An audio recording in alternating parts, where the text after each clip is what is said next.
Salam à tous et je suis très heureux de vous retrouver pour une nouvelle vidéo. Aujourd'hui, petit épisode de l'actu des Lions. On va revenir sur certaines actualités comme la liste de Walid Regragui qui commence un petit peu plus à se préciser. On a quelques joueurs qui devraient du coup intégrer cette liste-là, donc on va en parler un petit peu de tout ça. On va également parler de Ilyas Cheir et de plein d'autres choses. Donc en tout cas, juste avant qu'on commence avec cette vidéo, si ce n'est pas fait, je t'invite à t'abonner, à liker et à commenter. Et un très grand merci à l'ensemble des personnes qui feront ça. Pour la première information, on a 4 joueurs qui n'étaient pas présents lors de la CAN 2024, mais qui devraient intégrer notre équipe nationale lors du prochain rassemblement, c'est-à-dire en mars. Alors parmi ces joueurs-là, on a Soufiane Raimi, Batna, Jawad Adamik et Rimat. Alors il faut savoir que ces 4 joueurs-là justement ont évolué dans le Botola Pro ou évoluent encore dans le Botola Pro, puisque Rimat est un milieu défensif qui joue encore du côté de l'AS FAR. Donc forcément, voilà, ça fait plaisir de voir que Walid Regragui nous a enfin écouté en tant que supporter et a enfin ressenti le besoin de prendre des joueurs qui sont issus du Botola Pro, parce qu'en fait, tous ces joueurs-là ont joué à un moment de leur carrière dans le championnat marocain. Et on sait qu'aujourd'hui, le championnat marocain a beaucoup évolué, que ce soit en termes d'infrastructure, en termes de compétitivité. Bref, c'est un championnat qui est devenu très compétitif en Afrique et c'est le championnat le plus compétitif. Voilà, souvent il y a des débats qui sont entre le championnat sud-africain, égyptien et marocain pour savoir lequel est le meilleur. Le meilleur en réalité est le championnat marocain. Pourquoi? Parce que c'est un championnat qui est très compétitif et souvent, regardez, en Europe, c'est également le même cas de figure. La Première Ligue est le championnat le plus compétitif. On considère que c'est le meilleur championnat. Et en Afrique, c'est la même chose. Le Botola Pro est le championnat le plus compétitif, le championnat le plus serré, où il y a les matchs les plus compliqués.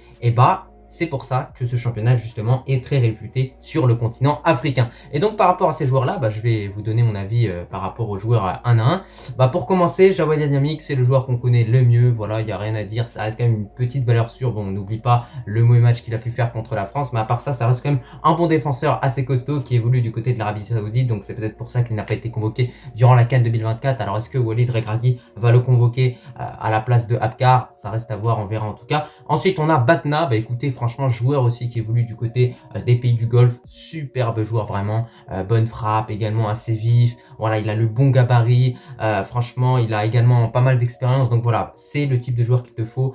Quand tu vois les coups francs qu'il te met, quand tu vois ce qu'il montre sur le terrain, c'est très intéressant. Donc en tout cas, Batna, j'ai hâte de le voir en équipe nationale, j'espère que Inch'Allah, il sera bien convoqué, puisque là, encore une fois, je vous l'ai pas dit, mais ces informations sont issues de Al-Muttahab, donc c'est un média qui a divulgué tout simplement toutes ces informations.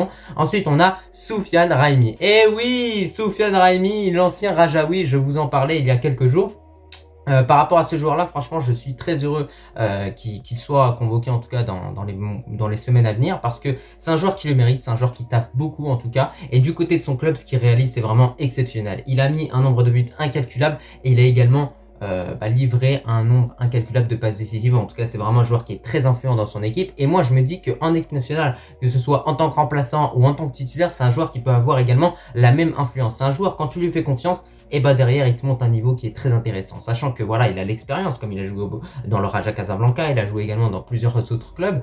Mais c'est un joueur qui, dans l'ensemble, quand même, est bon techniquement, qui est capable de bien éliminer, mais qui est également capable de bien finir ses actions par une frappe petit filet, par une frappe soudaine, par une frappe puissante. Bref, il sait un petit peu varier sa façon de jouer et ça, c'est très intéressant et c'est une des caractéristiques qui le différencie par rapport à un ailier standard. Enfin, pour finir, on a Rimat. Écoutez, c'est un joueur que j'ai pu voir du côté de l'AS FAR, franchement, à plusieurs reprises, parce que je suis beaucoup le Botola Pro, le championnat marocain, qui est un très beau championnat à regarder.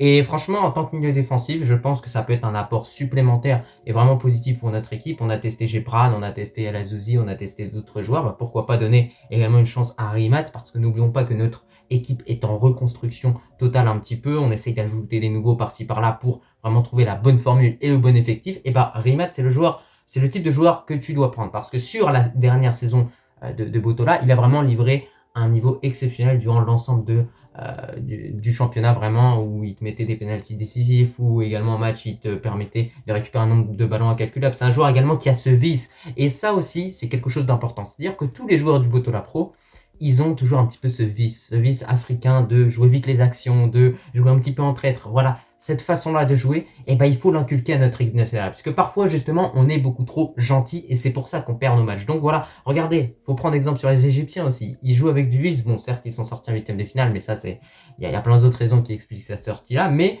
En tout cas, voilà, il faut toujours un petit peu avoir ce petit liste-là. Et un joueur comme Rimad pourra réellement apporter ça à notre équipe, que ce soit en tant que remplaçant ou en tant que titulaire. Et encore une fois, je vous le dis, Rimad a le niveau pour jouer en équipe nationale. Raimi a le niveau pour jouer en équipe nationale. Et pour finir, Batna a le niveau pour jouer en équipe nationale. Et Jawed El Yamik, c'est également le même cas de figure. On sait ce que ça donne. Et aussi, j'avais envie de passer justement avec cette vidéo un petit message par rapport aux anti-Botola. Donc moi, j'ai envie de vous dire, regardez, sur cette CAN 2024, on a vu ce que ça donnait concernant les joueurs qui évoluent au Bayern, Bayer Leverkusen, PSG, etc. On a pu voir ce que ça donnait. On s'est fait sortir en huitième de finale. Et tous les ans, si vous le remarquez, on fait toujours cette erreur de ne pas mettre en avant notre championnat. Voilà, on le met pas en avant, on prend très peu de joueurs, soit un défenseur, un truc comme ça, mais bref, c'est très très beau. Et ben au final, pourquoi on devrait rester sur cette même façon de constituer nos effectifs, c'est-à-dire prendre que des joueurs qui évoluent en Europe, et pourquoi on n'essayerait pas d'un petit peu varier, prendre des joueurs qui évoluent en Afrique, que ce soit en Égypte, en Afrique du Sud, au Maroc.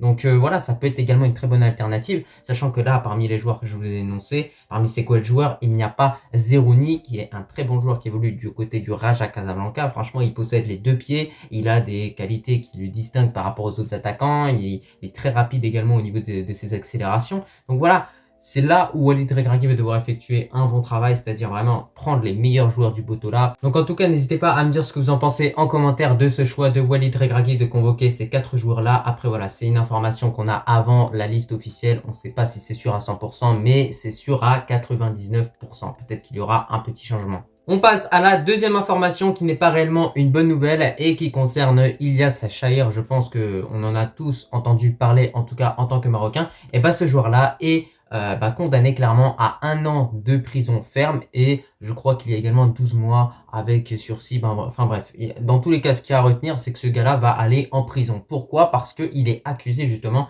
d'avoir cassé le crâne de quelqu'un en balançant une pierre. Alors franchement, moi, le petit Ilyas Chahir, quand je l'ai vu la première fois, là, tout petit comme ça, je me suis dit, mais il doit pas être dangereux comme ça. Mais au final, voilà, la peine aujourd'hui qu'il est réellement en train de prendre, j'ai envie de vous dire qu'elle est justifiée. Voilà, si le crâne a été cassé, si c'est bien lui qui a réalisé ça, c'est logique qu'il aille en prison. Ce n'est pas un comportement approprié, que tu sois joueur ou même hors joueur. En dehors du terrain, tu ne dois pas avoir ce genre de comportement. Donc en tout cas, bien évidemment, on reste solidaire avec lui. On lui envoie plein de force, plein de soutien, bien évidemment, parce que ça ne doit pas être évident. On sait qu'il a une famille, qu'il a une femme, etc. Donc voilà, on le soutient, bien évidemment, Ilyas Chahir, quoi qu'il arrive. On espère que cette année ou ces 2 années de prison, en tout cas, vont bien se passer et qu'après il va pouvoir remettre les crampons et remontrer le niveau qu'il a pu montrer durant toutes ces années, parce que franchement depuis le début de sa carrière il a quand même un sacré niveau, mais malheureusement on ne jette pas un coup de projecteur sur ce qu'il fait en championnat, parce qu'il joue en championship qui n'est pas non plus un championnat exceptionnel mais qui reste quand même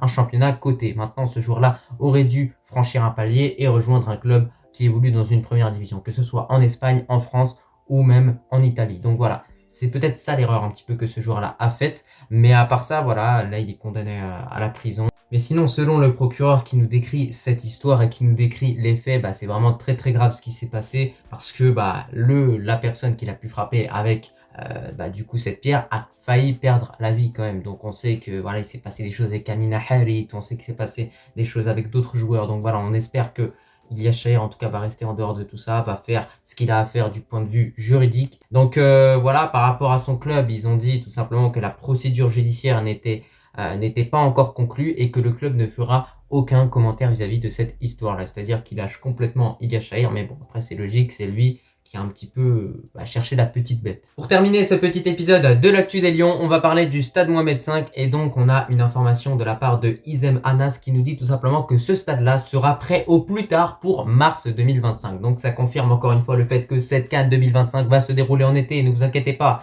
Et d'ailleurs par rapport à ce stade-là, on n'a pas vraiment d'informations qui sont claires et vraiment précises vis-à-vis de ce qu'il va subir, parce qu'actuellement il est en rénovation. On a pu voir que l'ensemble du stade est en travaux. Voilà, ils sont venus, ils ont un petit peu tout cassé tout autour, donc voilà, je pense qu'ils vont un petit peu tout refaire. Maintenant, on ne sait pas s'il y aura une suppression de la piste d'athlétisme, parce que ça c'est quand même quelque chose qui demande pas mal de travail et pas mal de temps, parce qu'il faut que tu réinsères des tribunes en bas, parce que voilà, le stade a été construit sur une base avec une piste d'athlétisme et donc la supprimer c'est un petit peu compliqué, il faut remettre des tribunes, enfin bref, ça demande tout un travail d'expertise, donc voilà, c'est un petit peu compliqué. Là ils l'ont fait à Tanger, ça s'est bien passé, on espère que ça se passera bien pour le stade Mohamed V, mais en tout cas concernant l'ensemble des stades au Maroc actuellement, ils sont en plein travaux pour bien préparer cette CAN 2025, donc il n'y aura pas de souci, logiquement tous les stades devront être mis à niveau. Et moi je sais pas ce que vous en pensez d'ailleurs, mais je pense que notre équipe nationale, en tout cas durant cette Coupe d'Afrique 2025, devrait jouer dans ce stade Mohamed V ou dans le stade Moulay Abdallah de Rabat, mais je préfère le stade Mohamed V parce que je me dis avec le public casablancais, ça peut être vraiment une ambiance de dingue auquel on pourrait assister à tous les matchs. Donc moi en tout cas je préfère que notre équipe, avec l'apport des supporters, joue dans le stade Mohamed V, alors que le stade Moulay Abdallah de Rabat, ce sera un stade plutôt tranquille avec, tu vois, les Rabatis, tout ça, etc. Alors que là, les Casablancais, on le sait, les Kazaouis, on est beaucoup plus dans l'ambiance, beaucoup plus dans le soutien à l'équipe. Donc voilà, c'est pas la même chose. En tout cas, c'est un petit peu tout concernant ce petit épisode de l'actu des Lions. J'espère qu'il t'a plu. Moi, je te remercie si tu l'as regardé dans son entièreté et je te dis tout simplement à la prochaine.